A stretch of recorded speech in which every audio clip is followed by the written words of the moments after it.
And if you haven't tried our brush here, it is great for loose mineral powder, loose powder, pressed powder, as well as cream blusher. It is a synthetic fiber, so it's vegan. It's super, super soft. So see, it's very, very comfortable on the skin.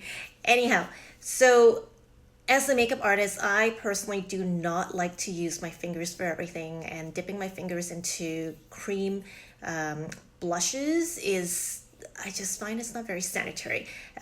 Even if it's for myself and using it on a daily basis, it's that whole idea of cross-contamination. So I'm going to show you real quick. So this is my cream blush, and you can use any color, of course. And what I do is I use my brush, dip it in, and you'll see you see the tint of color. So like you normally would.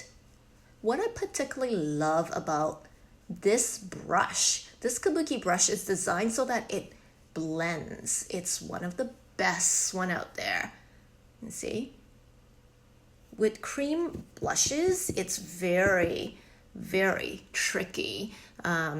If you use the wrong tool, it picks up too much. Like I've tried flat concealer brushes, the ones that are quite wide.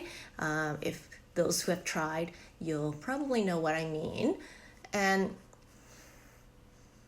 look at that. It gives it a very sheer application. And notice how I am not putting a lot of pressure on, and I'm just blending.